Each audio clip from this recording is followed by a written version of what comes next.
Okay, we'll return to the open meeting with item 4. Item 5 will be our pledge. Ms. Rollins.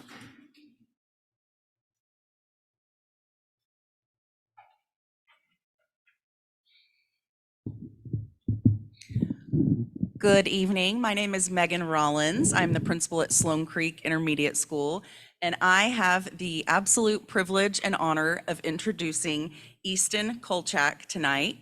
He is a 6th grade student at Sloan Creek. The teachers just unanimously, when I said I need a really sweet kid who exemplifies all of our pride characteristics of Sloan Creek and of Lovejoy, who would it be? And they automatically thought of Easton.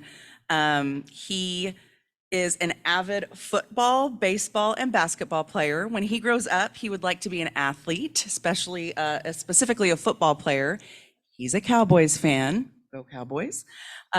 His favorite subject is math, and he loves tacos. So please join me in welcoming Easton to lead us in our pledges this evening.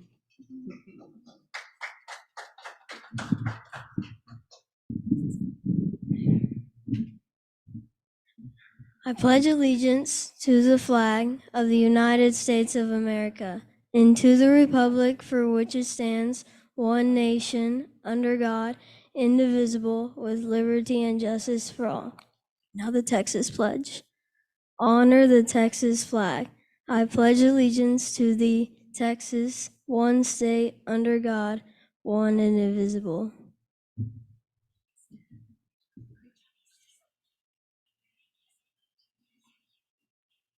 Great job, sir.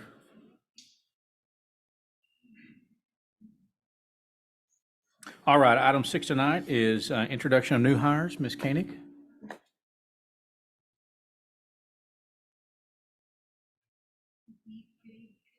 Good evening, everyone, and happy fall. I'm going to ask Megan if she'll come right back up there. Tonight, we're going to introduce our new hires from Sloan Creek Intermediate School.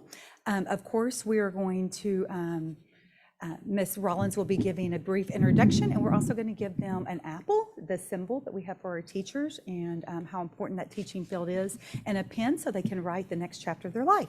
So, Ms. Rollins, you go right ahead. Awesome, thank you. I don't see one that was supposed to be here. I only see one of our new hires, so I am excited to introduce Miss Laura Lester, the new art teacher at Sloan Creek Intermediate. Laura describes herself as an Army brat by birth. She moved to Texas to attend college, and she never left. She has a Bachelor's of Fine Arts in Art Education from UNT. Her teaching background consists of elementary art, K through 6, and pre-AP art, 7 through 8, in magnet schools. And she spent the last 5 years teaching in the private sector as an art workshop instructor. She loves creating watercolor illustrations as a practicing artist. As Laura has put down roots in Texas, her title has since expanded to wife, mom, dog mom, and snack lady to an ever-growing list of wandering neighborhood kids. She has 3 daughters who attend school in Lovejoy. She's excited to connect with our Sloan Creek community and inspire confidence and creativity. We are Lovejoy proud to have you, Laura. Thank you.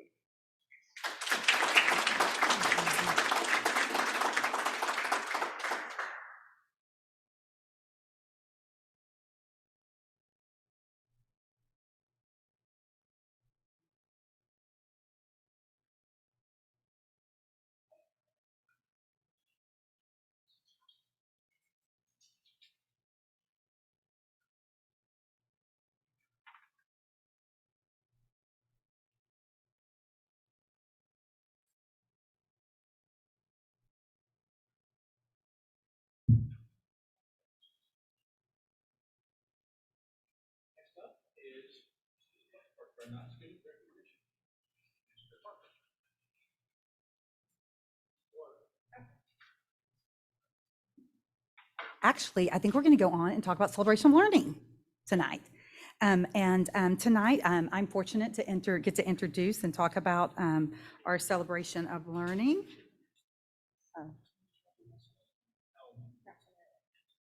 Oh, yes, National Merit Recognitions. I'm sorry. Dr. Zambezi and Bree Smith.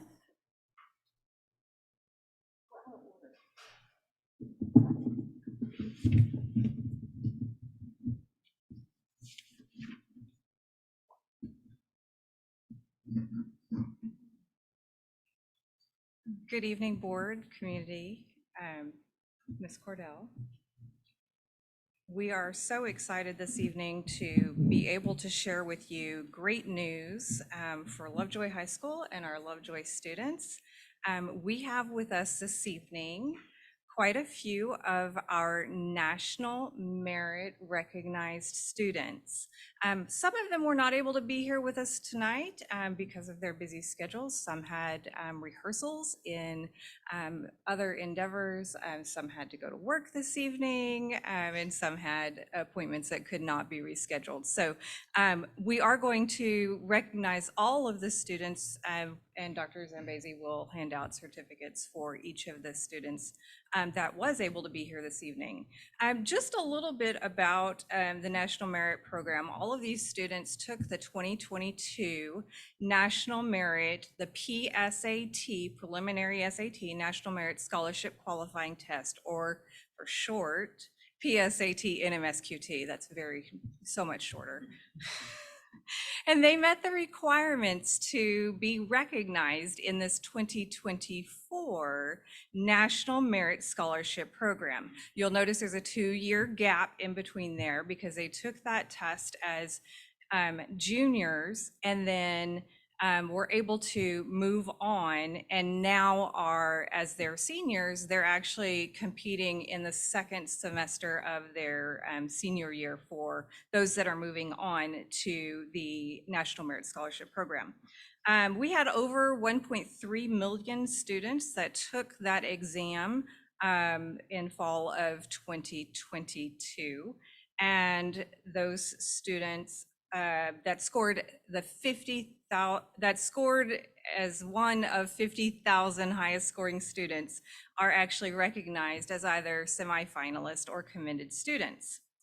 16,000 students move on to be named semifinalist, and we have just received that information in the last week or so. So this evening we have with us both our commended students and our semifinalists.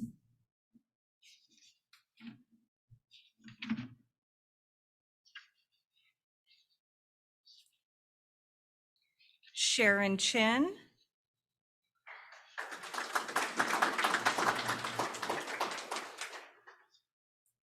Declan Finnegan,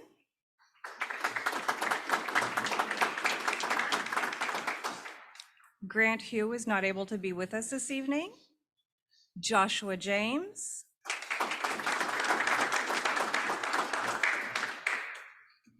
Hannah Mao was unable to be here this evening. Edward Sutton,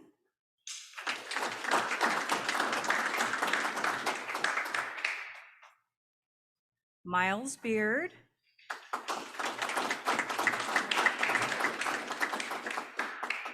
Uzair Chaudhry,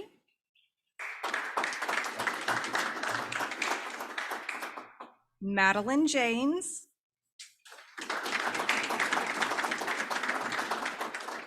Romy Kahana was unable to be here this evening. Jocelyn Kim is unable to be here this evening. TJ Cook was unable to be here this evening. Bridget O'Dowd,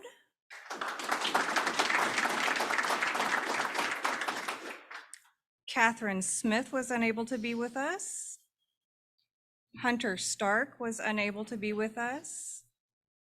Brielle Taylor was unable to be with us. Travis Thomas is here.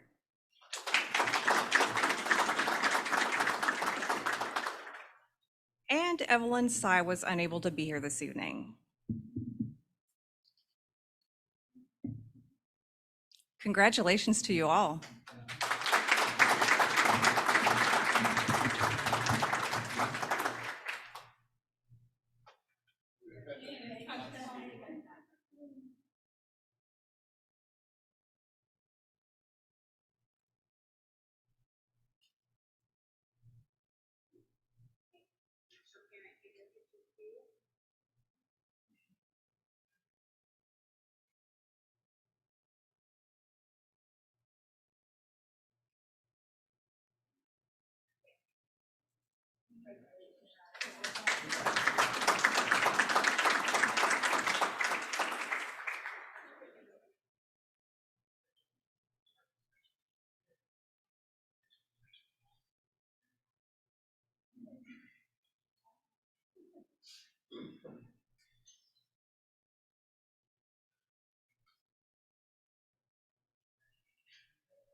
Is public comments related to agenda items for this evening? Good evening, President Owens, Board of Trustees, and Superintendent Cordell. We do have one public comment regarding consent agenda, which is an agenda item. And let me pull up our timer here. Mrs. Amy Campbell, can you please step up to the podium?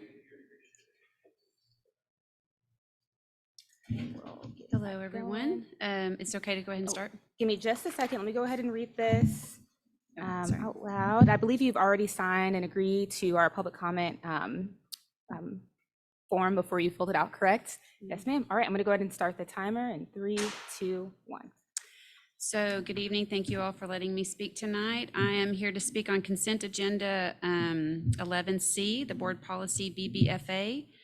A TASB proposal for striking the following language from the current board policy, which reads, during a term of office, board members shall not personally seek or accept business from the district for themselves or for any business entity with which they have financial interest through ownership, employment, or otherwise. Encourage, suggest, or request any business entity to seek or accept business with the district in return for a financial benefit as a result of such business, and seek or accept employment or business from a business entity of such employment or business requires or provides that board members furnish or supply labor, goods, services of any contract, subcontract, public work, or project involving the district. So I would encourage you not to take this recommendation from TASB.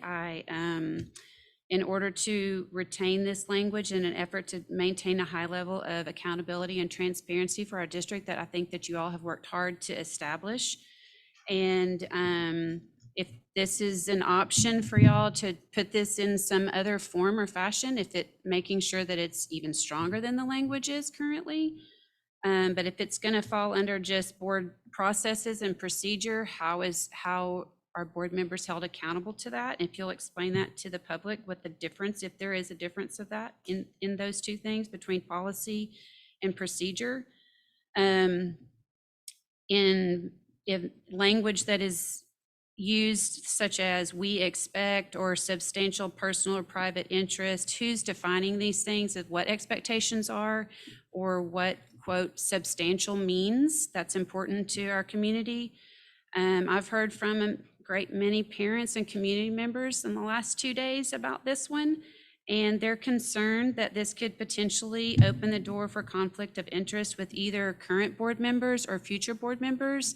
And they want to make sure that the integrity that you guys have all worked so hard to have with our board in transparency and accountability is maintained at the highest standard. So I'm just encouraging you to do that and just keep the language as is, unless your option is to make it stronger or more transparent and more accountable. So I appreciate your time. Thank you. Thank you for the comments. Any others, Rodrigo? No, sir. Thank you very much. Item 8 tonight is our celebration of learning. Ms. Koenig.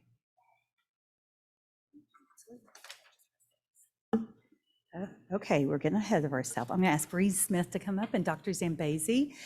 Tonight, Bree is going to share a little bit more information about you, about our pathways to academic recognition, talk about our AP courses, SAT, AP scholars, all that good stuff. Thank you, Bree. Well, hello again. It's been a long time. We are here this evening to talk about pathways to academic recognition. We are celebrating several of our students. When I say several, 100 is what I mean, as well as the work of our staff at Lovejoy High School. Clearly, we couldn't have everybody here this evening, but we have a couple of folks that are here for you to share information and really highlight the programs that we have for advanced academics. So before we get started with the formal portion of the presentation, I would like to invite, in addition to Dr. Zambezi, Mrs. Cynthia Anderson to the podium, as well as Mr. Bryce McCaslin.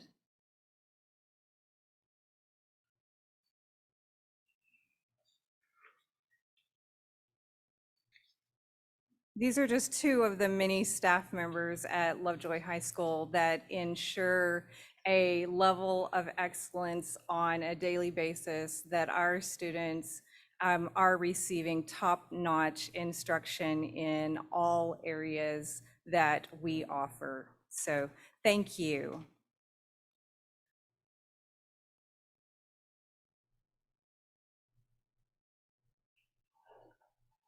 Sorry about that.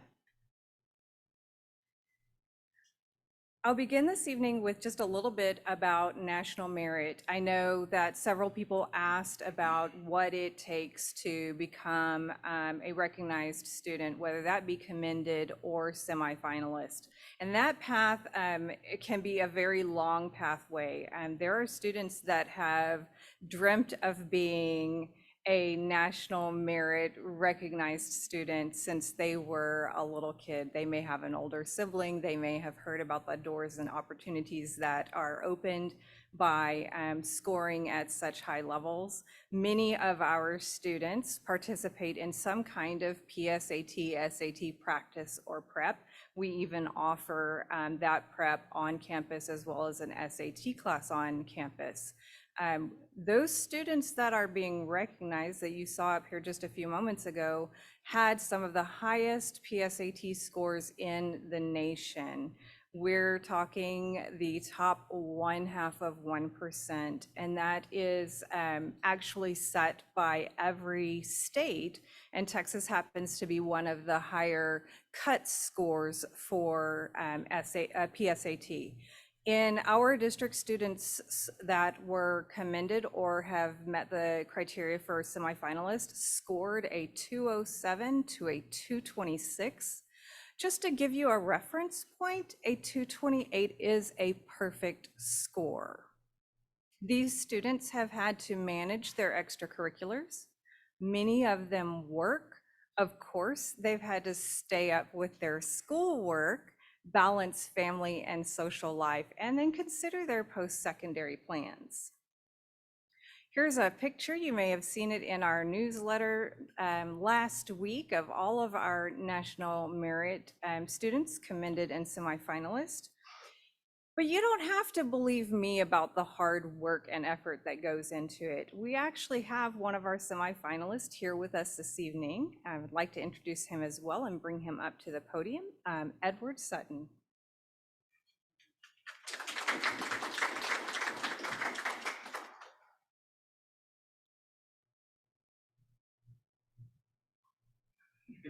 You have the floor. Hi, good evening, everyone. My name is Edward Sutton.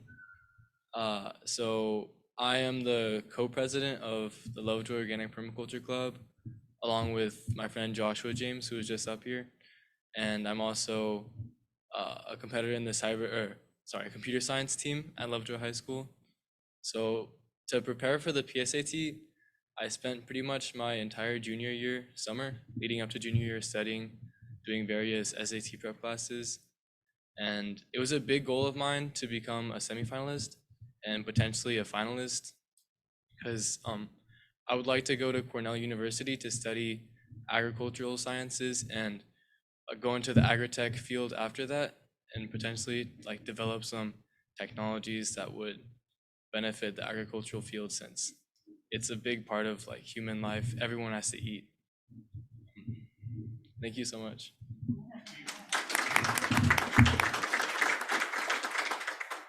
Thank you, Edward. I heard him mention possibly moving on to finalist. The students that have been named semifinalist from our 18 recognized students, we have 6 semifinalists. those students will continue on in the National Merit Scholarship competition. And they have several next steps, which includes completing an application, getting counselor recommendations, as well as taking the SAT and performing at comparable levels.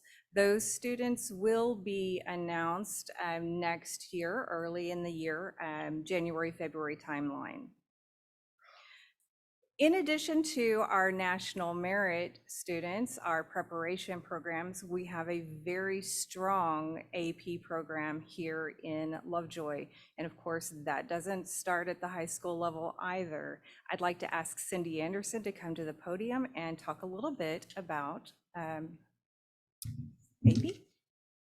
So I kind of want to talk to you about foundations for success in AP. So this is my 17th year in the district, and I've taught at Hart Elementary and at Sloan Creek and now the high school. I've really watched kids, like some of them, grow up from 6th grade to their senior year.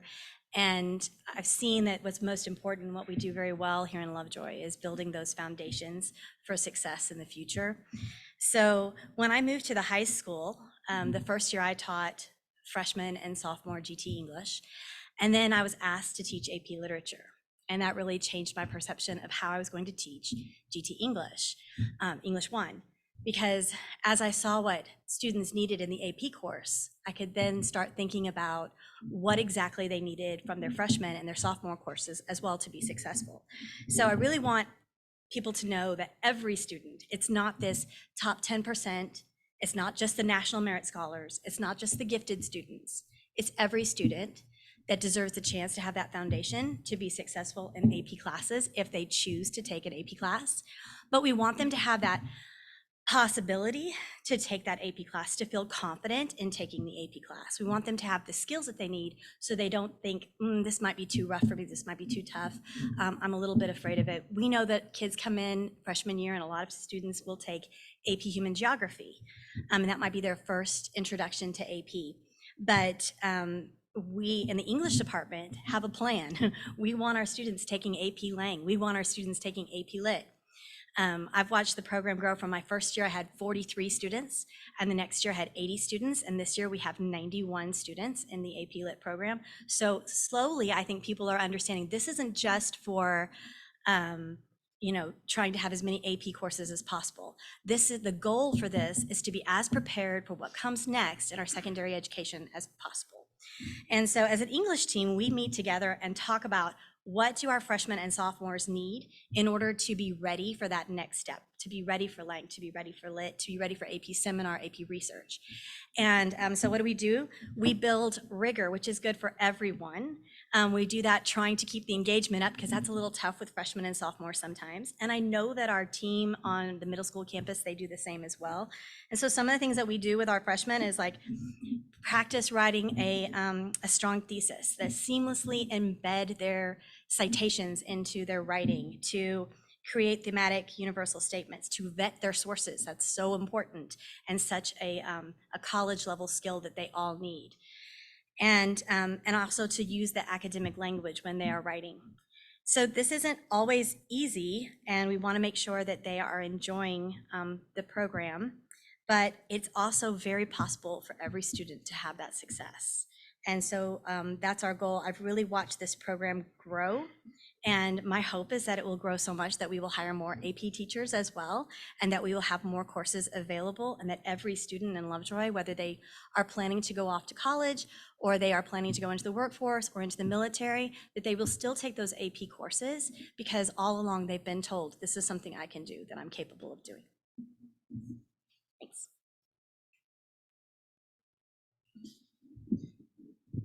All right, and so we heard from one of our teachers' point of view about how important our AP courses are, and we are so fortunate to have educators such as the ones up here and a whole team of them back at the high school where it makes our job easy and we can really provide the best opportunities for our kids.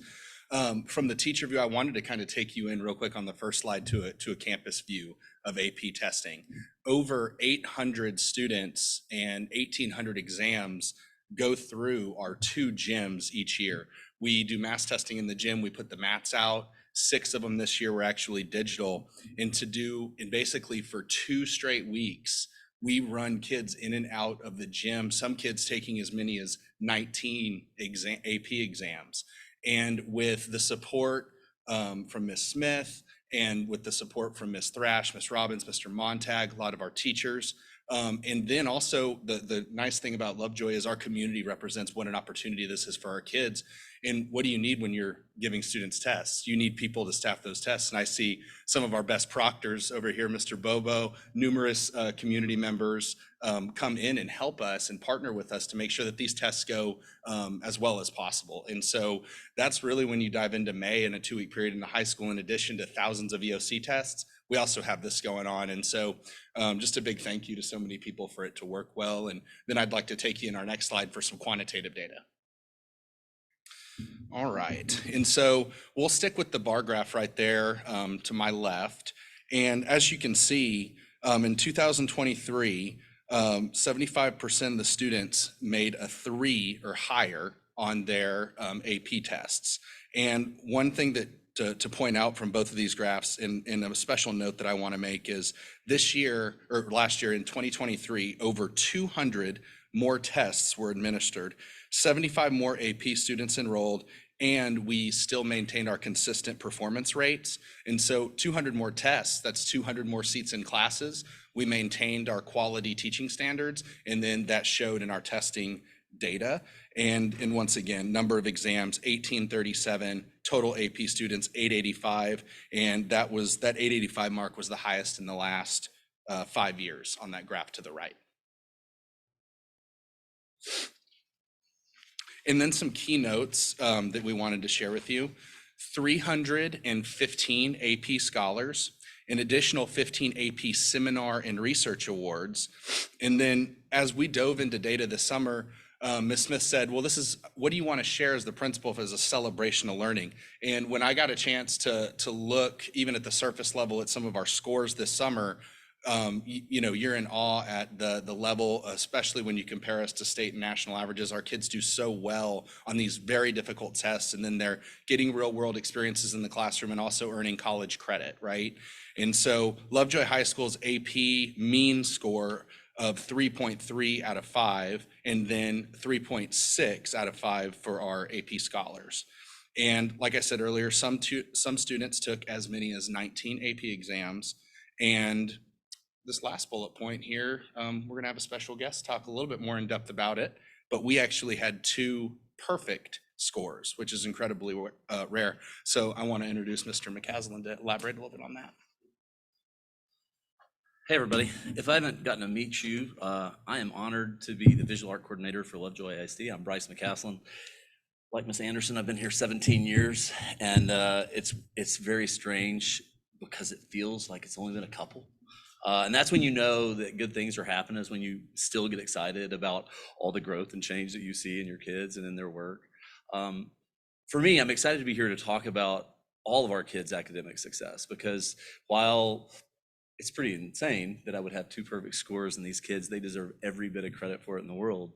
It's incredible the amount of work that all of our kids put into those things that they're passionate about. And that's legitimately what we should be excited about when we talk about learning, is if we can have kids be excited about coming to school and excited about what they take away, there's not a better gift in the world.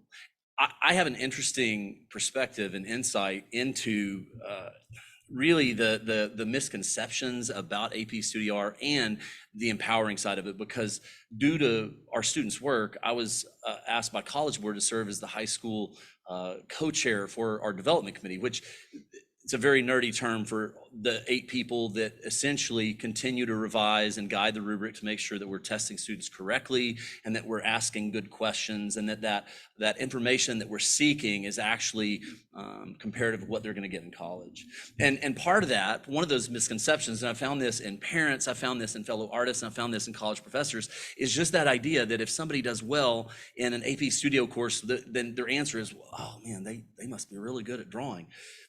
Well, yeah, I mean, that's the base level, right? I mean, that's like eating from a chef and going, oh, they're really good at cooking. It's kind of beyond that.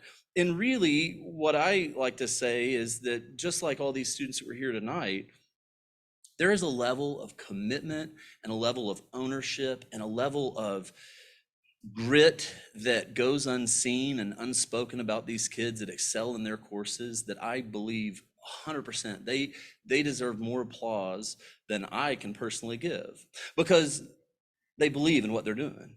They actually come to class with the goal of taking ownership of their learning, with the goal of creating something that is personal. And this is not just in studio art.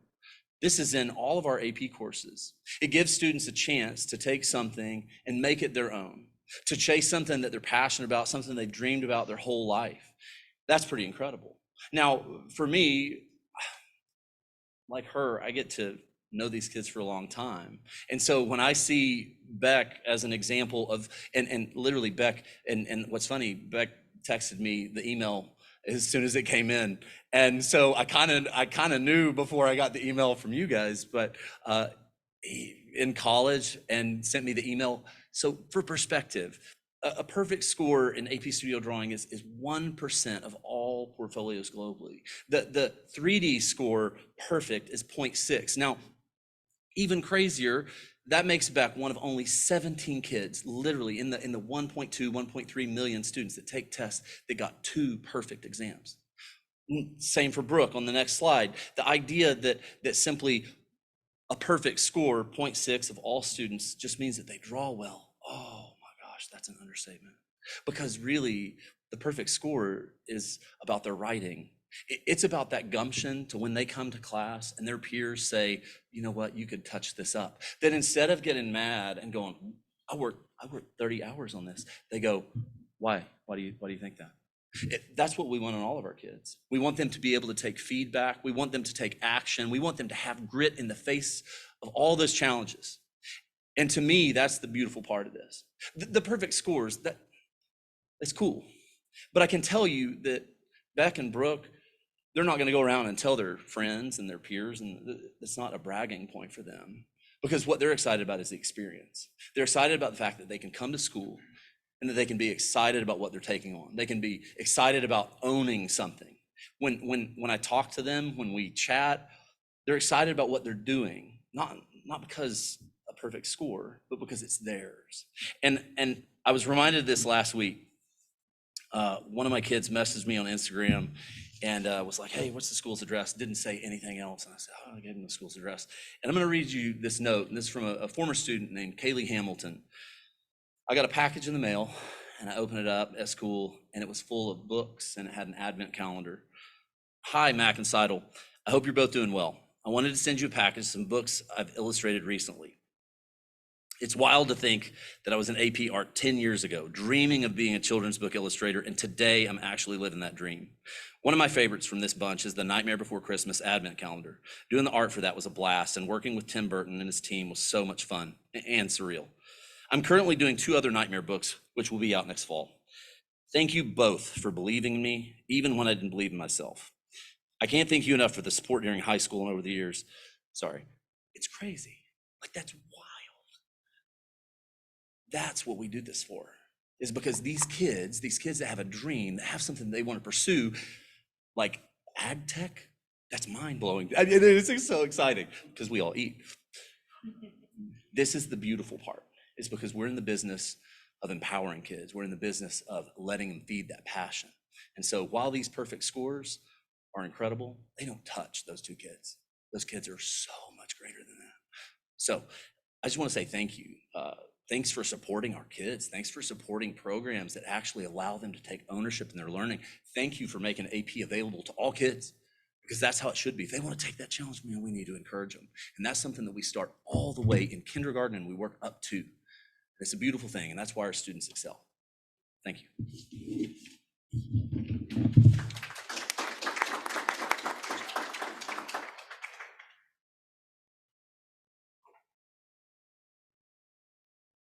So if those testimonies were not enough to share the impact and the importance of AP, we have an additional visitor this evening, one who could not be here in person due to her work schedule, but she felt it was important enough to send in a message to the board and community.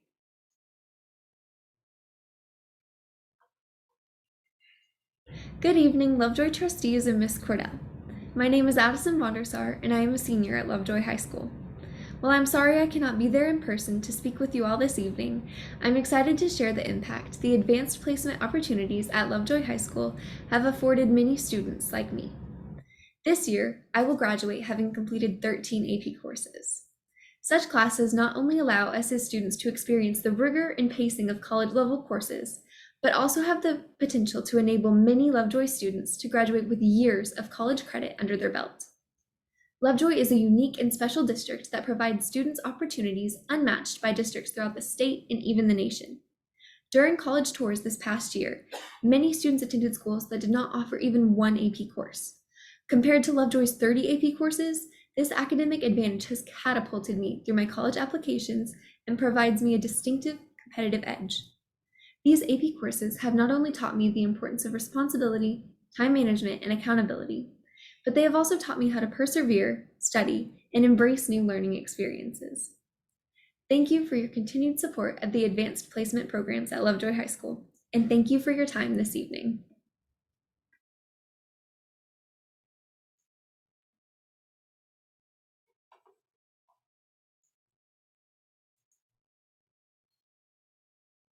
And that was Addison Addie Vondersar. She's a high school senior. Before we shift into the next segment of our celebration, I would like to just ask the board if they have any questions for our speakers this evening. The next section really is going to be an overview of some changes that are coming in the testing protocols through College Board. Dr. Zambezi already mentioned just a little bit about it. So I want to give them the opportunity to answer any questions or comments that you may have. I definitely have a comment. Thank you so much for your amazing passion for what you do and the way you inspire students and believe in every one of them. It's remarkable, and we're really grateful for you. Thank you so much. I'll just add, thank you for taking the time to come share those stories with us. We don't always get to hear or experience them in the same way that you do, and I love to hear those stories. Thank you. And congratulations to some very impressive students. And I don't know that I could have done a video presentation like that when I was 17, so congratulations.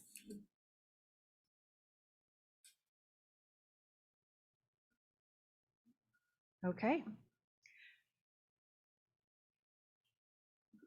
The next portion of our celebration is actually going to reiterate a little bit of what Dr. Zambezi said about the shift to digital exams.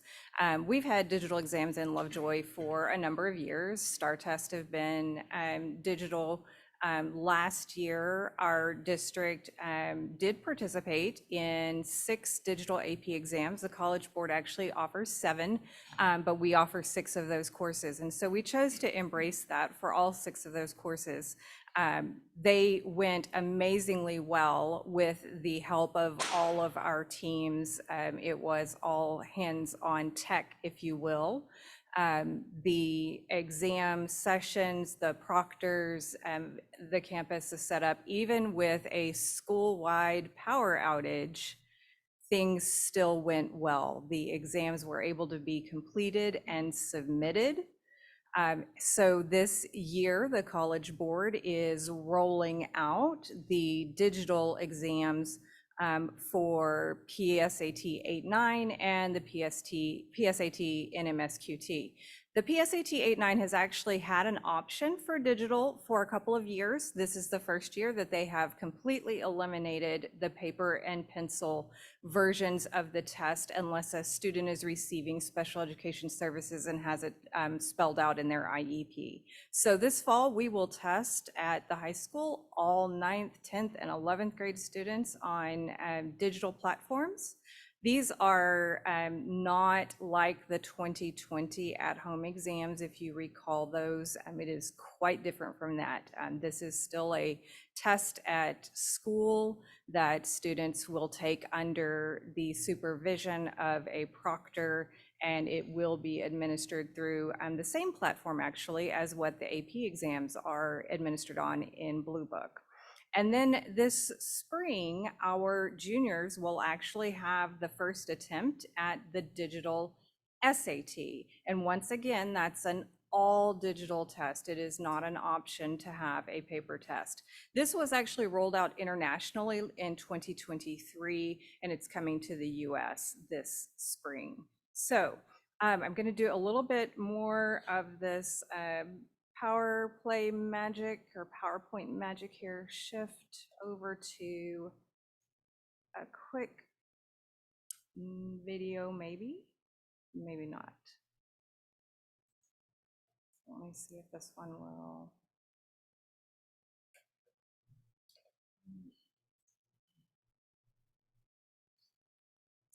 You may have to call for that technical assistance. We'll take a chance and see if this one's it. Nope, that's not it. Mr. Korb.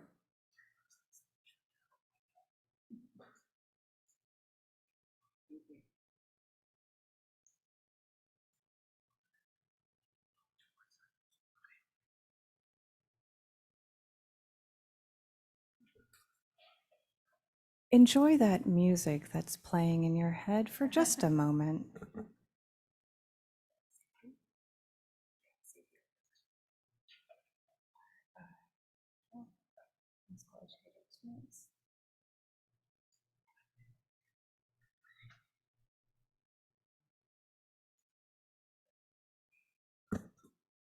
All right, I think we're back on track. The digital SAT suite will be delivered to students in a new way, but let's talk about what is not changing. Most importantly, what the tests measure is not changing. The tests still measure the knowledge and skills that students are learning in school and that research shows matter most for college and career readiness. Our score scales are not changing, and what our scores mean won't change. The test of the suite will continue to be placed on a vertical scale, allowing for students and educators to keep measuring growth meaningfully over time. Our test will continue to be delivered in a school or test center with a human proctor. These are not an at-home or remote proctored exam. Khan Academy continues to be a free and comprehensive asset for all students to prepare for the SAT suite of assessments. Students will also find full-length practice tests available right in Blue Book, along with previewing and trying the testing tools that will be used on test day, so students have more places and more ways to practice. Score reports for the SAT suite of assessments will continue to include connections to scholarship and recognition programs. In many ways, a digital administration is very similar to a paper and pencil administration, but there are also many differences. Students take the test through the College Board developed testing application Blue Book, using a school-managed device or a personal device. Blue Book will present students with most of their test day instructions, direct their break time, and will time each student's test individually. Going digital has led to a shorter test, which means a shorter test day. Tests will be about 2 hours long instead of 3, and there will only be 2 sections, reading and writing, and math. Each section takes about an hour to complete, and there is a 10-minute break between the sections. We have designed shorter reading passages, and there will only be 1 question tied to each passage. Calculators will be allowed for the entire math section. A graphing calculator is built into Blue Book, or students can bring their own from an approved list. College Board has also developed a test planning and administration application, Test Day Toolkit, which allows most staff administration tasks to also go digital. Test coordinators will find tools to help plan and administer the test. Proctors will use the toolkit to take attendance, be guided through test day procedures, and with many of the students' test day instructions in Blue Book, proctors will read a significantly shorter script to start the test.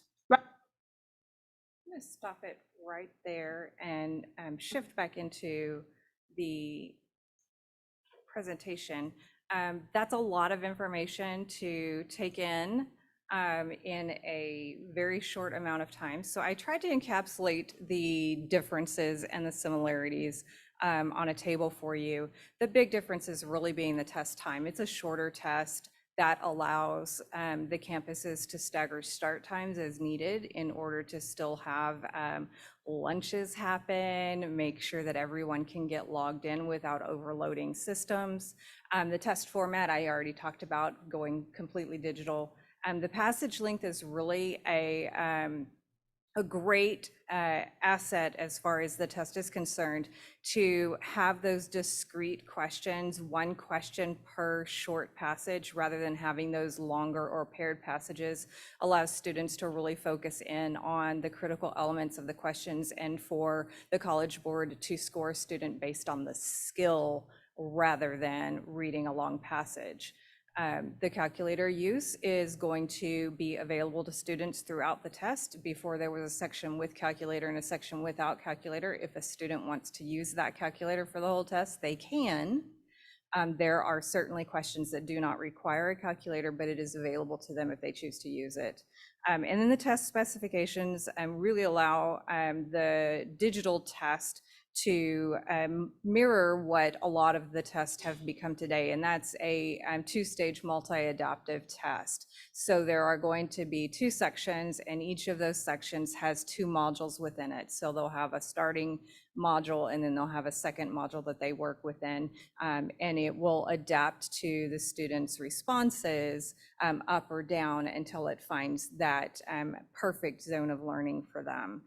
This is actually going to be the format for all the SAT suite of assessments, so PSAT 8, 9, NMSQT, and then the SAT in the spring.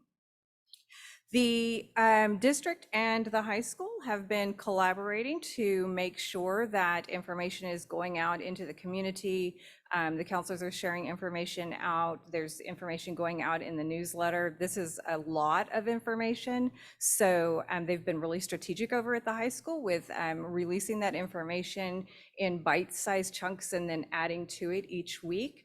They've also scheduled a time for every student to go through the login process, listen to those test day proctor instructions, make sure that all of their device tools work, and then have access to that practice test. So they've actually scheduled a date and a time to be able to do that. And then within those newsletters and the information that's being posted on the socials and in the high school newsletter, it includes the student guides that include practice tests and links to practice information. So students also have access to all of the things that we're talking about this evening.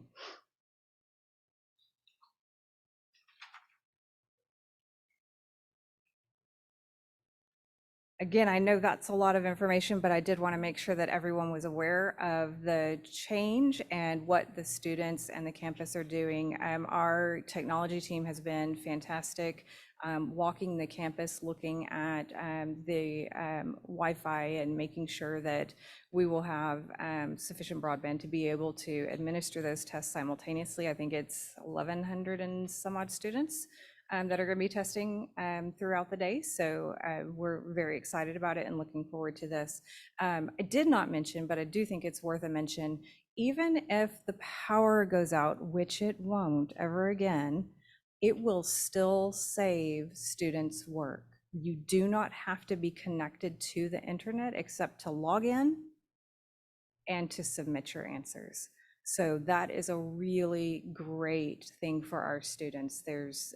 It automatically saves their test. So even if they have an unscheduled break, it saves that information for them. Do you have questions? I imagine there are lots of questions, but questions that you think of right now?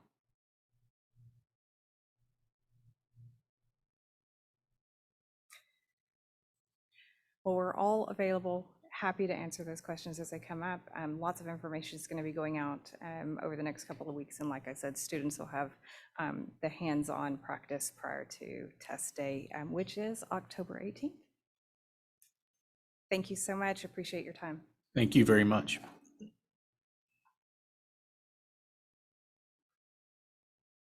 Item 9 tonight is our invocation. If you would, just bow your heads with me. Dear Heavenly Father, please watch over us as we discern tonight through the business of the district. Lord, we pray for our students, our teachers, our educators, our administrators, We pray for their welfare, their safety, their health. We pray for blessings upon each of them and their families. Lord, give us wisdom and discernment tonight to do the work and to follow your ways in Christ's name. Amen.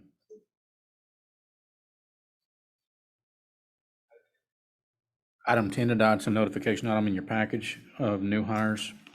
You all have had a chance to see that in the board book. Item 11 tonight is our consent agenda. Would anybody like anything pulled for review? Would like, on 11C, the conflict of interest under the ethics section, I'd like to discuss that.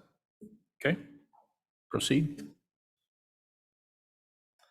I think it's mentioned in other places, but I don't see an issue with, I don't think we should have to remove it. I think it's very clear that it's absolute. It's not saying that they recommend we don't do business. It's basically saying you do not do business. And so I want to keep that statement as it is. So just to clarify, TASB's recommendations were to clean up redundant language. This language exists currently in our legal, board policy legal, as well as in the Texas Government Code. And keeping it in this policy would be redundant, which I have no problem with either. And if it helps clarify it to the community, that's fine by me. I think it's a good show for the community as well on, so it's very clear to everybody, whatever section they're looking at, that we don't have conflicts. Any other comments on our consent items tonight? We'll add a motion to that in a moment. Yeah, on the same issue, I would just say if anyone has questions about the definitions or the context of the items discussed in that policy, it's in our BBFA legal policy, as well as in local government code chapters 171 and 176, which is basically the exact language that BBFA legal draws from. I just want to add that I agree with retaining the language. I think it's been at a higher standard since 2008, and I don't really see a need to remove. I also have some questions about some of the other policy changes, if that would be good. So on, let's see, I'm going to flip around. So FEF. Got too many pages here. There is a limitation that's been proposed around excusal for any private lessons of any kind. I'm curious what the impact might be for our students who receive special education services and leave the district for occupational or AB therapy. There is no impact. If you notice, the language in the proposed revisions for FEF logo pertain to private lessons. They do not pertain to therapies, for example, that special education students may receive. There is extensive guidance that TEA provides in regard to students that may utilize those services. Those decisions would be made by the ARD committee, and there are certain criteria that must be in place. Those things are applicable to students who have been diagnosed with autism. Okay, makes sense to me. I would say that just the parent, as a parent of a special education student who has an ARD committee, our therapies were not discussed at the ARD level. So I just wanted to double check that that would not limit their ability to seek outside therapy during school hours. This policy does not deal with that. What I would reference and refer parents to is the TEA guidance that specifically outlines that criteria. That is FEC. There is a suggested change regarding petitions for credit or final grade may be filed at any time the student receives notice, but in any event no later than 30 days after the last day of classes. That was reduced to just the last day of class. And I was curious what the proposal was on that. I noticed that I just kind of previewed 6 other districts, and the shortest time was 5 days and the longest time was 30 days. So ours would be probably the skinniest amount of time. So I do not have a high school child. So is this enough time for high schoolers to make that determination? Can you please give me that policy again? You spoke pretty quickly. FEC.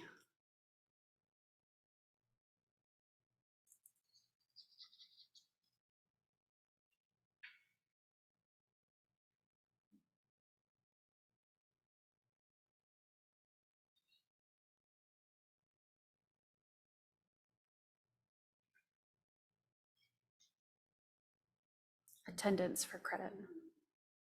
Are you on page 1 of 2 in methods for retaining credit, awarding a final grade? And the change there, petitions for credit for a final grade may be filed at any time the student receives a notice, but in any event, no later than the last day of classes. Yes, ma'am. And right now it says 30 30 days days. after the last day of classes. So we're reducing by 30 days. Is that sufficient time for them to make that petition?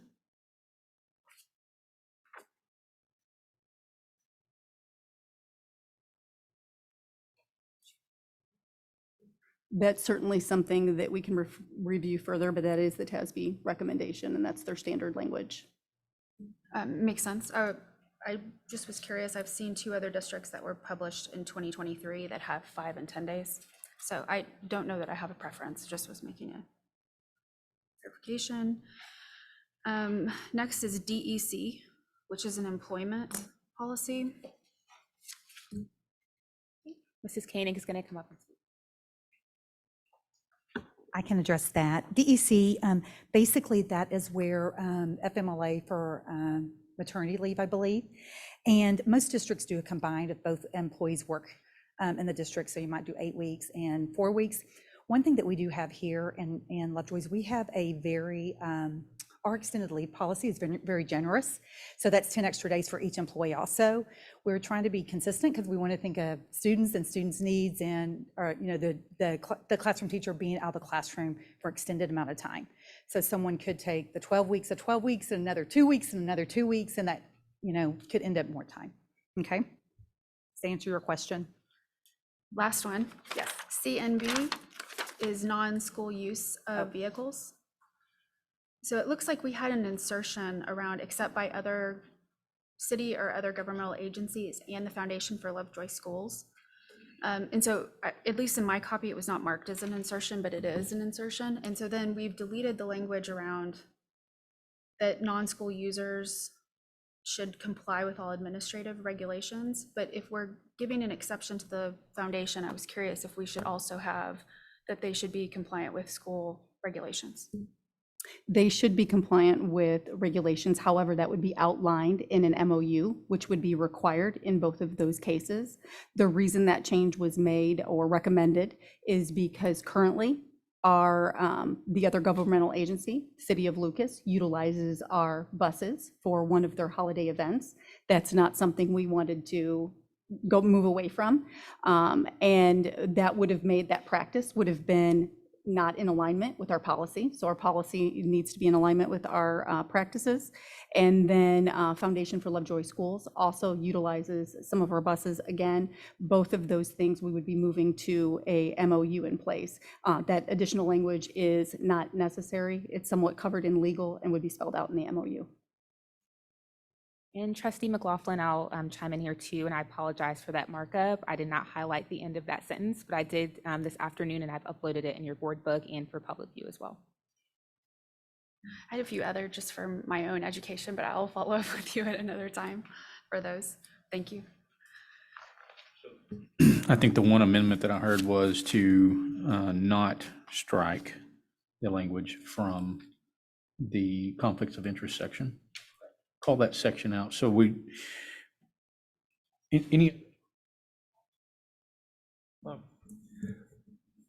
I guess a question related to the change on the 30 days to last day for any petitions.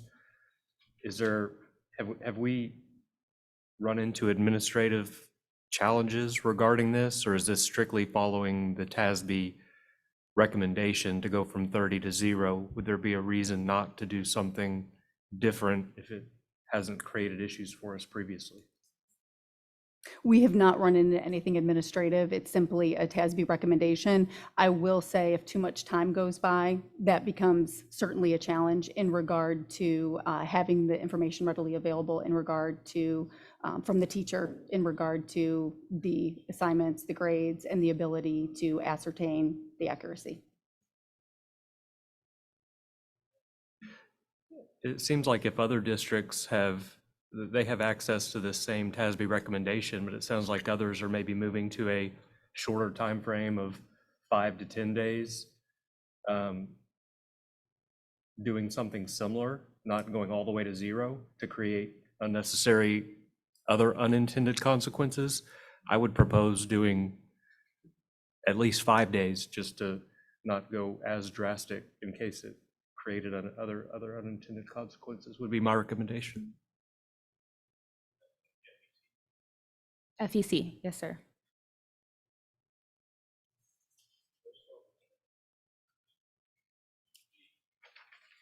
I make a motion to not strike sections 1, 2, and 3 under the conflict of interest policy. Move Mark Wheeler. Second, Julie. Aye. Opposed? Thank you. Second recommendation was language in regarding to FEC to adjust the TASB recommendation from 0 days to 5 days. So move Jason. Second, Julie. All in favor? Opposed? Okay. And then we'll need a motion to accept all other recommendations in the consent agenda as presented, with the exception of those two changes. So move Jeff Wood. Second, Amy Smith. All in favor? Opposed? Okay, I think that's clear. Okay. All right, thank you. Thank you. Going here. All right, item 12 tonight, consider an act on the annual review of our investment policy and officer resolution. Mr. Willman.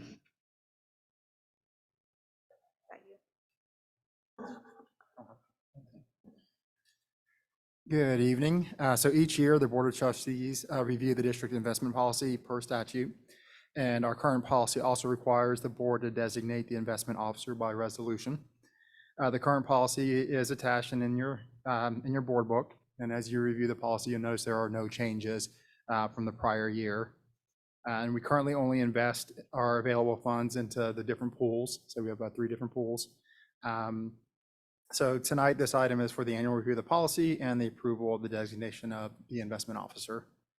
So it's the recommendation of the administration that the Board of Trustees designate the investment officer by adoption of the attached resolution as written. Questions for Mr. Willman? If not, entertain a motion. I move that we adopt the investment officer and policy as recommended. So move, Julie. Second, Marvin. All in favor? Aye. Opposed? Thank you. Item 13 tonight, consider an act on the memorandum of understanding with the town of Fairview and Lovejoy ISD for traffic control services.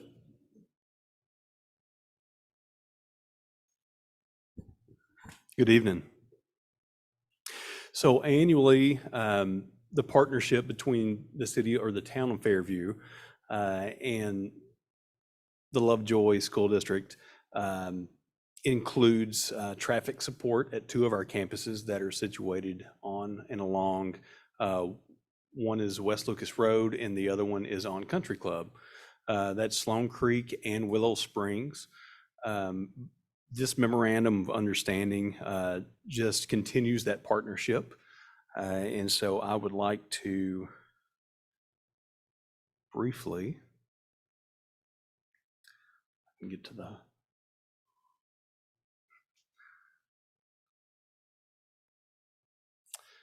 I'm so sorry.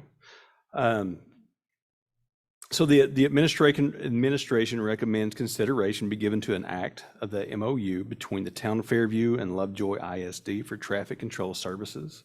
These services shall be provided at least 20 minutes prior to the start of each school day and at least 15 minutes prior to the end of each dismissal school day on student attendance days that are defined by Lovejoy ISD's academic calendar.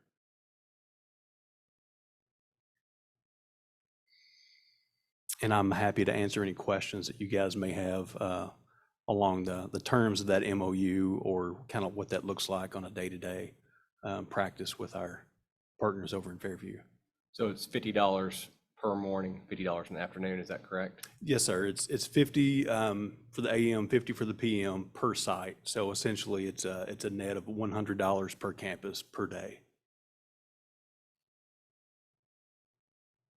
And I apologize, I missed, this is an MOU we already have in place and we're continuing it. Is That's that right? correct, yes. And have there been any significant changes to the terms since we had in place? No change to the terms. Okay, thank you.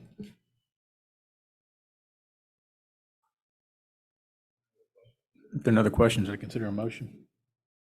I make a motion to extend the MOU for town of Fairview and this town of Fairview. So moved. Mark Wheelis, second. Julie, all in favor? Aye. Opposed? Thank you. Thank you. All right, item 14 tonight is consider an act on the 23-24 board goals, superintendent goals, and priorities. And just as a reminder, for both the community and the board, we had 2 different opportunities to work on these. We had a team of 8. That was a public meeting where we were able to collaborate, brought in a third-party consultant to be a part of that conversation and to set the stage for us to create more detail and transparency as well as alignment amongst our plan on a page, which we've developed this year, which outlines our district mission, our core values, and our district priorities, to establish a set of board goals that we collectively were able to work on as a board, and to further carry forward into our superintendent goals to create that alignment amongst all parties. So you've had a chance to see that. We worked on it collectively, and we were able to look at that at our board workshop. And so tonight we are ready to act on that. And so I would just open that up for discussion or consideration.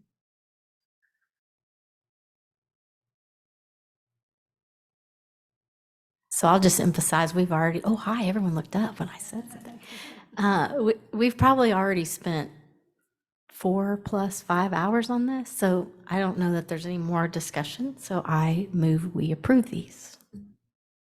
So moved, Amy Smith. Second, Julie McLaughlin. All in favor? Opposed? Thank you very much. Item 15 tonight is to consider and possible action on board legislative priorities. It has my name on it, but I'm thinking Julie's going to talk. I'll kick it off and then my fellow committee members will join in. So thank you, board. At our most recent board workshop, we had a conversation around the anticipated likelihood of a special session being called by the governor that would be particular to education topics. And in advance of that session, we discussed setting a revised set of legislative priorities for the district. I appreciated everybody's candid discussion last workshop as we talked through what would be most impactful to the district and to our kids.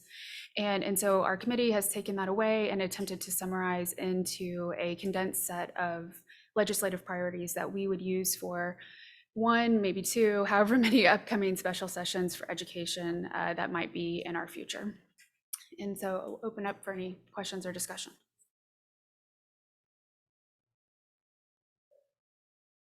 Yeah, with the opportunity to review these, I appreciate the detail, and I think it captures the essence of a lot of the challenges that we face. And so I like how it looks, and I appreciate it.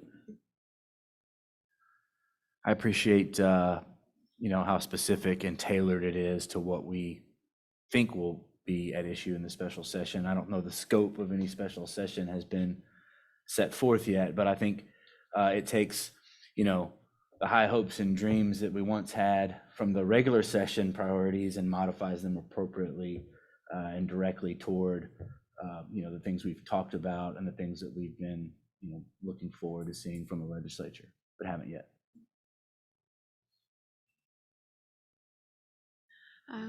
We did receive some information that Governor Abbott was in a town hall phone call last week. It was co-hosted with the Texas Public Policy Foundation, that he did announce his plan for a special session to begin in October. And so we are waiting for that session to be called and for his specific priorities to be outlined. And so agree with your point. We don't know exactly what that's going to look like. And so we're crafting this in advance of that. And so just high level, we kind of narrowed our focus down into 3 core areas. you may recall, but our legislative priorities for the 88th session were, there were 5, and we've narrowed this down. At the top, most important, longest amount there is around increasing the basic allotment. And what we're emphasizing there is no strings attached, and to please not to, I'll use the word, hold hostage funding that is desperately needed for public education, for other types of educational endeavors or other legislation that might be proposed. We're also emphasizing the need to preserve local decision-making by a locally elected school board that can set policies that are tailored to each local community. And then just in general, to protect the sustainability of public education funding, and that tax dollars that are collected from an independent school district's taxing jurisdiction are used for public education. So with that, I'd like to adopt these as our legislative priorities and would consider a motion or an action. I move that we adopt these as our legislative priorities for the special sessions coming up. Second. So moved, Marvin Bobo, second, Jeff Wood, all in favor? Aye. Opposed? Thank you. Item 16 to 9 is our Lovejoy 2030 update. Ms. Cordell. Yes, thank you, Mr. Owens. I just wanted to provide an update in regard to our Lovejoy 2030 strategic plan. If you look at the slides here, Ms. Taylor's going to click them for me. If you'll go all the way back about 2 years ago when we started this process of bringing our community together to do our strategic planning, we drew our inspiration from, of course, our mission, our core values, and our graduate profile. I'll have to click one more. And we put in place some strategic planning priorities that you will see listed here, making sure we further our legacy of excellence, maintain a safe and secure learning environment, recruit, retain, and support an effective teacher in every classroom, an effective principal in every one of our schools, ensuring our alignment with our core responsibility by guiding and supporting high levels of learning for each and every one of our students, as well as continuing to maximize student opportunities and fulfill our commitment to that graduate profile we spoke about. We utilized working groups, and you'll see that we had our stakeholders, our parents, community members, teachers, and students split into these different working groups: teaching and learning, graduate profile, legacy of excellence, financial sustainability, which was a even bigger group that took a deeper dive into our financial sustainability, and then operations, future ready, talent acquisition, retention, and support. And our products, which you all have seen and have been shared with our community, were our future ready skills, strategic targets, strategies, and key indicators. So what have we done so far? We have increased alignment significantly. We took our district strategic plan, and then we aligned our district improvement plan with the different targets that were set in the strategic planning process. And then our campus improvement plans also utilized those focus areas. And we achieved that in the fall of 2022. And we believe that alignment has allowed us to move forward in several areas. And we will continue to deepen that work as we develop and bring forward our district improvement plan and campus improvement plan to you this fall. That timeline for those plans has been adjusted a little bit because I know you all have probably seen in the news that the Texas Education Agency has extended the time frame at which they're going to release the previous year's STAR scores. We have not received the spring 2023 academic information that those STAR scores contain, which makes it difficult to finalize those plans. So once we have that information, we will be bringing that forward. I just wanted to show this slide to share with you that we truly have utilized that strategic plan as a source of information to guide our resource allocation and to drive that alignment with our planning. And then, of course, we design, develop, implement, evaluate how we're doing, and adjust. And so it's that continuous improvement cycle that we have been utilizing, and we're excited to share some of the progress with you here very soon. We'll click one more. So these were the safeguards we put in place way back, and Ms. Taylor's going to click one more because we're going to circle one of these, and that is our biennial convening of a stakeholder committee to review and revise our 2030 strategic plan. So what we'll do is we'll dive into any progress, any challenges that we've had, and then also look at that plan to make sure it is aligned with our current needs and the current information that we have to make sure it continues to be relevant and a working document that drives our improvement and our growth as an organization serving our students. Right now, we are tentatively looking at Thursday, January 25th, to bring that stakeholder committee back together and review these things. So we look forward to the opportunity to do that and cannot believe that it will be the 2-year mark at that point and time to dig back into things and then revitalize that vision that will move us forward. Do you have any questions that I can answer for you? No, but thank you for the update and keeping it top of mind for us. We appreciate the deliberate focus to incorporate this and, be aware of it as we're making plans. So I appreciate seeing it in action. All right, item 17 tonight is our cabinet reports.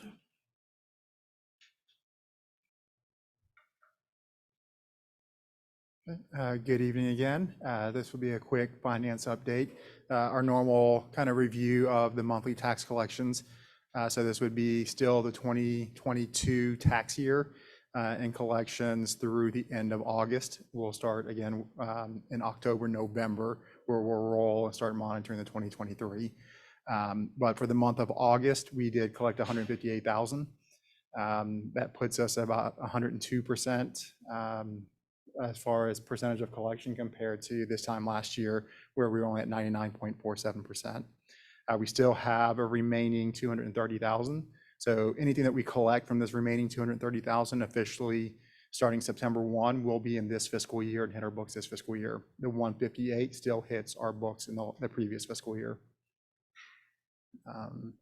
So as of the end of August, we are ending the month with 141 days of cash on hand in the general fund.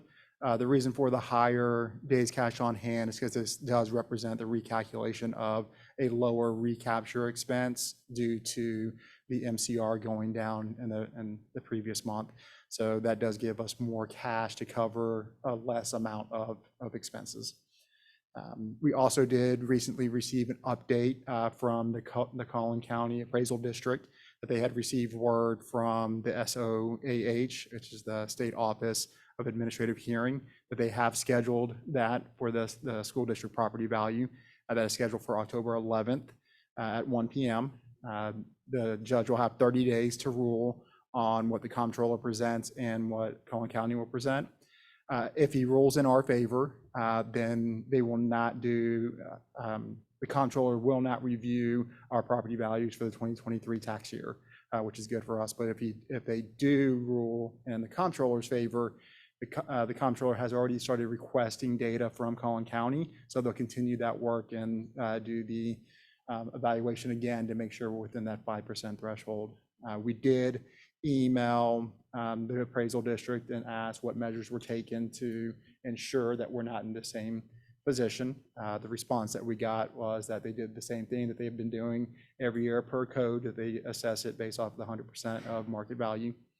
And that the main reason an argument, they'll do the whole process again and go through the hearings and all of that, and they'll use the same argument of the timing difference. What's available to Collin County when they have to release the appraisals in November is what they have from the beginning of the year up and through October, November timeframe, but the comptroller is using data all the way through January, February.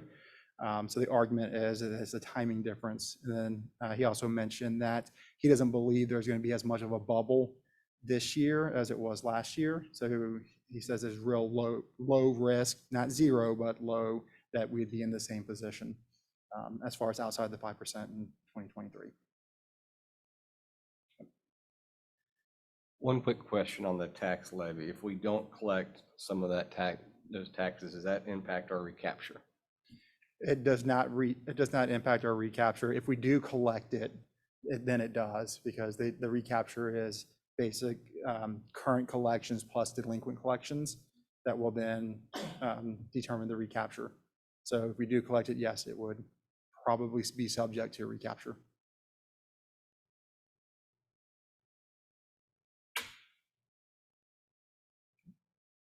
Thank you.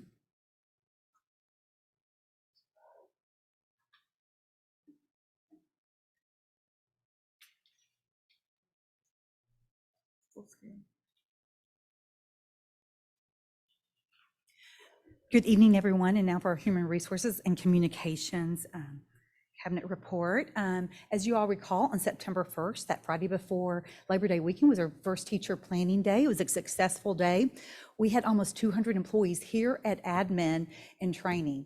Every room pretty much was taken. In fact, we were scrambling, had to send one group over to Sloan Creek at the last minute because I was concerned about parking, but there was plenty, but there's a lot of training going on. So here's some pictures of the training that occurred on that September 1st day. Remember, the teacher planning days allow our teachers to work remotely. However, if you had driven by the schools, I know as I was leaving, I drove by Hart, the parking lot was full.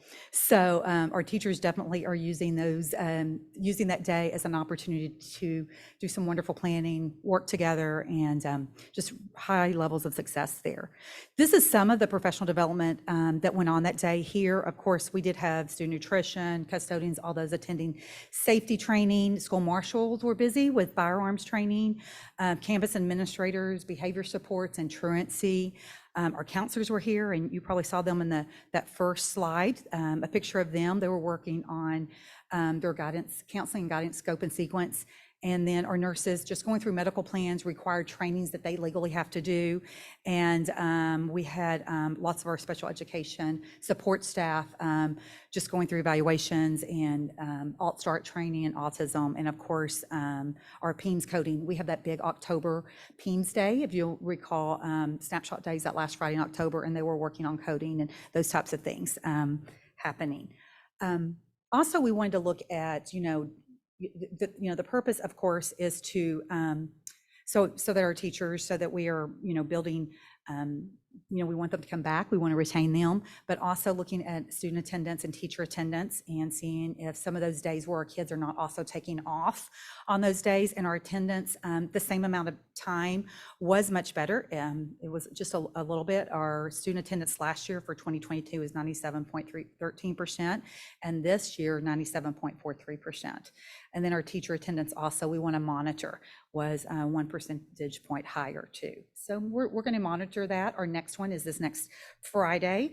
And so this next Friday, some of the things that you'll see happening in the district are grief training, campus cross training. We need some cross training occurring. So if a person's out, other people in that front office know what to do there. Budget assistance training, I know Thomas and his department's leading that. CPR, CPI training, special education, PSC process. And also as far as the communications, we're super excited to work on some our website updates and those types of things.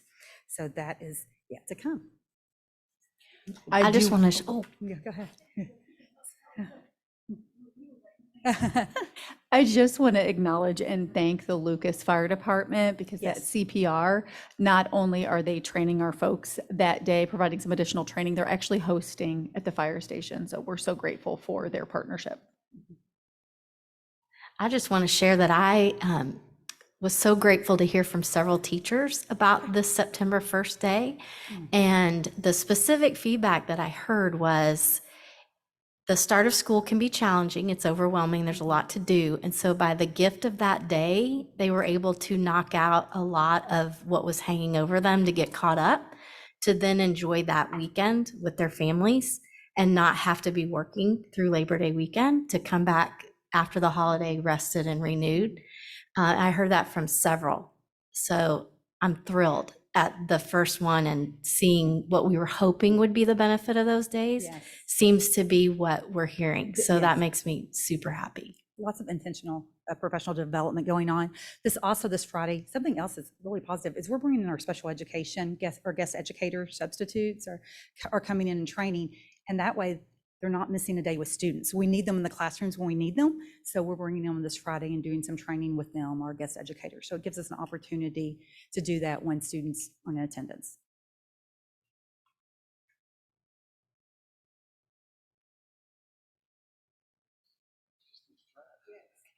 There we go. Look at there. Good evening. Ms. Cordell, I want to thank you for bringing that up. Mr. Percival and I were just saying that how important it is for our bus drivers. They're not just bus drivers, they care about our kids and they want to be able to provide the best service they can. And for them, they're excited about doing the Stop the Bleed training. I know Casey and his staff are going to come over and talk through some of the emergency protocols and how bus drivers respond to those if any of our campuses were to go into an emergency protocol. So it's in of course our partnership with Lucas Fire to be able to host that is important as well. So I just have a couple things I want to share. This past weekend, our Lovejoy cross country team held their fall festival.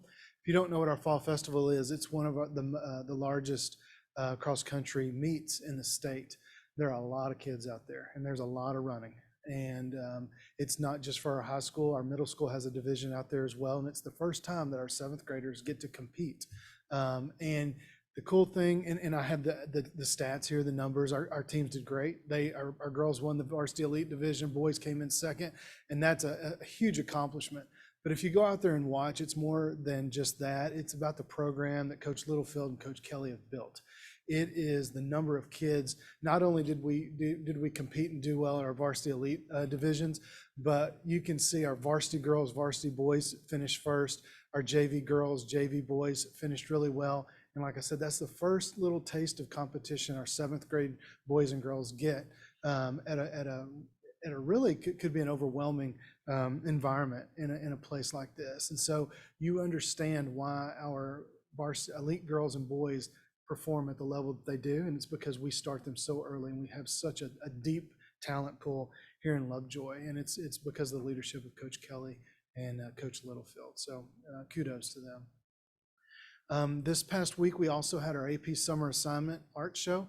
This is a little bit different of an art show. We've all been to the gallery at the high school, and it's work that kids have worked on throughout the school year. This one, the kids work on over the summer. They don't get the feedback that they would get throughout the school year from Mr. McCaslin and his team.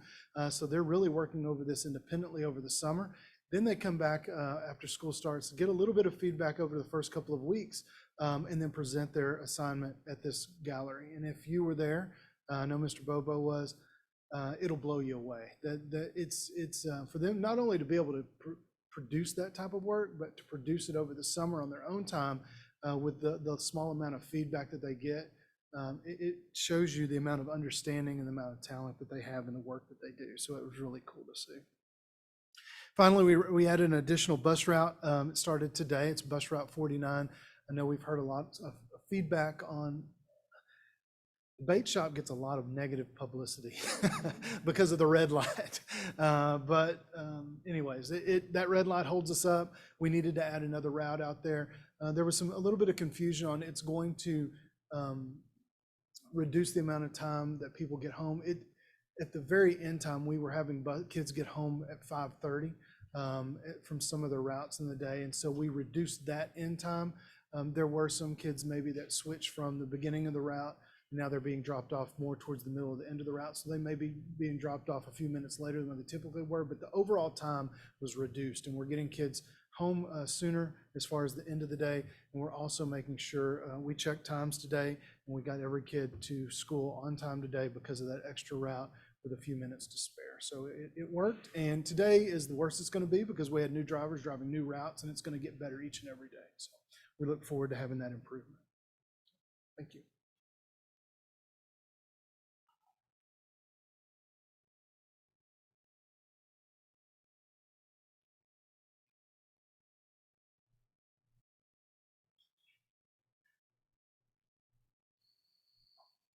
And now for your favorite portion of the meeting.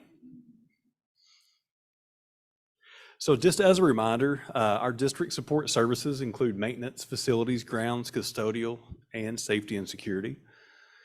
And our Alex Roman is our supervisor over in grounds and maintenance. I believe back during the workshop, I had mentioned briefly, we had a brief discussion around the geothermal wells that we have at some of our campuses, including the high school. And this is just a shot of one of the rooms that houses some of the equipment. The team identified a leak, a water leak in part of one of the the equipment rooms that services the wells for that HVAC system over there. And there's just a shot of that leaky fitting. There's an after shot of once they made the repairs. This was done internally with the team, so we didn't have to outsource or bring in a contractor for that. Here's another shot of Jason and James. This is over at Hart. We had a failure on the septic system over there at the end of the day. So they ran out. They were able to take the faulty pump out, drop a new pump in. Again, that saves the district quite a bit of money because these guys are able to go take care of that. So it saves time and money. So they were pretty proud of their work. That was a long day for them, but there was no interruption in service over at Hart. Rigo is our supervisor over in custodial. This is just a shot of Emmett. Emmett had a busy week over at the high school this past week for obvious reasons. Lots of activities going on over there. Same thing over at Sloan Creek. This is Jose cleaning up after lunch. Lots of busy little 5th and 6th graders over there during lunchtime. And this is Leticia. She is over at Puster, and you guys may have noticed her in the Connect with Katie. She was a Heart of Support recipient this month, so we were really excited to see her recognized. That smile right there, she wears it everywhere she goes. So we're lucky to have her over at that campus. As far as safety and security goes, Anna had mentioned September 1st and what an impactful day that was district-wide. Casey Littlefield and his team of marshals took full advantage. But before we get to that, this is just a shout out to Sloan Creek. Their administrative team put on a first responder appreciation breakfast with local first responders. So there's a shot of those that were able to attend along with our marshal team. This is that September 1st day. The marshals taking part in some active shooter response training, just honing those skills. And then here's a shot. They were doing some move and shoot tactics. I know that you don't want to think about it, but you do want to know these guys are out there honing their skills like our teachers do in the classroom. This team hones their skills any opportunity they get so that they can respond when needed. This is at the range for one of the marshals has created on some property up around the Anna area. And finally, this last slide is a photo of the most recent purchase for the Marshall team. This is called a Halligan tool, and this is something that they would use if they needed to breach into a door, if someone had barricaded themselves in. Casey likes to refer this to the key to the district, but this is something that he was really passionate about adding to their toolbox, and so they were able to allocate some funds to make that happen. And that concludes the update for district support services.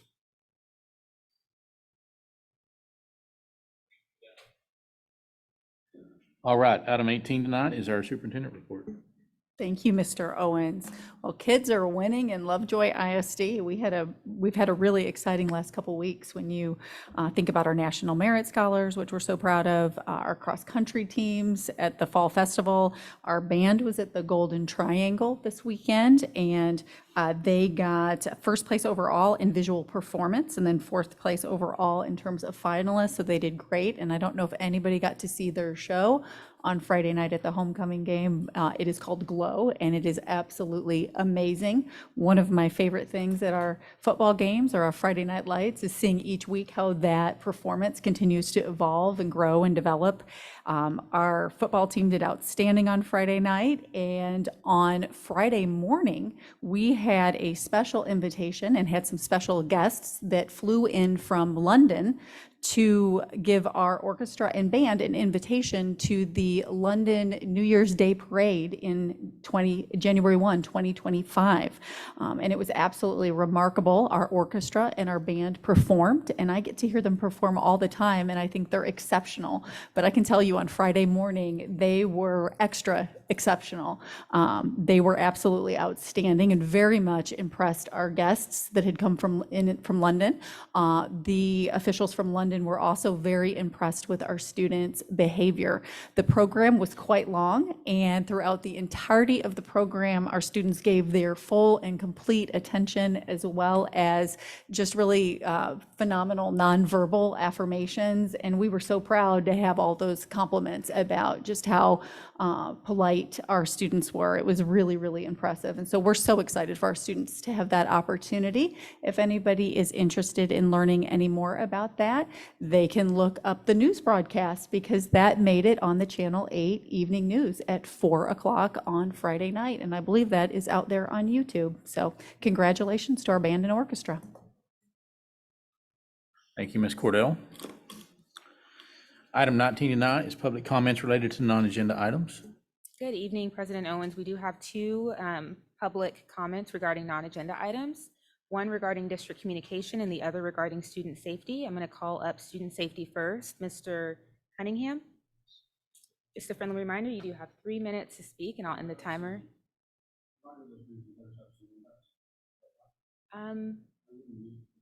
I'll defer to President Owens. Thank you. Don't worry, we're not going to go through them in detail. Ready? Sure. So my name is Krill Cunningham. I'm the father of Declan Cunningham, a graduate in 2022, Kira Cunningham, a senior at Lovejoy High School this year, and then Knox Cunningham, who hopefully will be enrolling as a kindergartner here in a couple of years. The reason that I'm here tonight is specifically around school safety. On January 6th of this year, my son Declan was attacked by an assistant principal at Frisco Liberty High School. He was choked.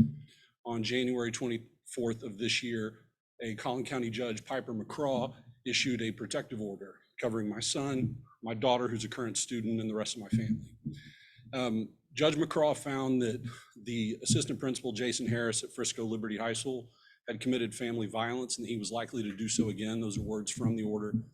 And I'd notified on January 25th, both Lovejoy ISD, the high school staff, as well as Frisco ISD of the protective order. Collin County Sheriff's advised me to do so.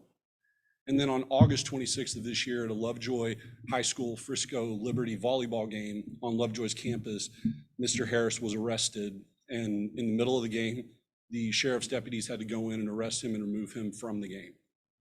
So the reason I bring this up, in my notifications to Lovejoy, and you can see all this documented as well as pictures of my son's injuries, I specifically requested on multiple occasions that both to Frisco as well as to Lovejoy, that the two districts get together and talk about how to ensure the safety of my children. The protective order prevents Mr. Harris from getting within 500 feet of the Lovejoy campus. That's specifically spelled out in the protective order, which you have a copy of. Yet he came onto campus. Now, I absolutely hold him personally responsible for his own actions, make no mistake of that. But at the same time, had the two districts coordinated with each other, looked at their schedules and said, okay, when do we have extracurricular activities with each other? Which is something I said, he regularly attends those. Had the two districts done that, I believe this could have been prevented. My daughter has nightmares. She's afraid she's going to be attacked by this man, and yet he was allowed to come on campus. Again, I hold him responsible for his own actions, but I put together 3 requests I have of the board. I have a short amount of time, so I'll just hit them really quickly. One is I'd like to determine what, if any, coordination took place between the two districts prior to this event. I would also like to understand the failures around that event. How did this happen? Knowing that he regularly attends those events, why was there not security notified that that event's taking place and he might potentially be there? And then third is I'd like to ask this board to send a certified letter to the Frisco ISD board, finding out what did they do ahead of time? What did they do to prevent it? But more importantly, what are they doing to prevent it from happening again? Thank you very much. I'll answer any questions if you have any. Thank you. All right, and our next comment is Mr. Donald Smith regarding district communication. Friendly reminder, you have 3 minutes to speak, and I'll start the timer now. Okay. So this is related to the same incident. So as far as I'm aware, no communication was sent about this arrest on Lovejoy campus. And the fact that the charge listed was for violation of protective order, and it being of family violence. This is concerning to me as a parent, and I would imagine the rest of the parents in the district would want to know about this. As far as I know, no communication has occurred, which I would expect it to be so, because other times that law enforcement has been on campus, we get a notification, we get an email.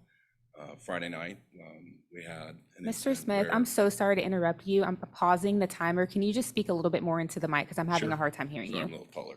Thank you so much. Yeah, so as of on Friday at homecoming, there was an incident where a student needed medical attention, and a phone call went out letting us know about that. So all I'm asking is I expect transparency from this district, and hope that serious matters that require law enforcement will be communicated to parents in the future. Thanks for your time. All right. There being no further announcements, the meeting will be adjourned.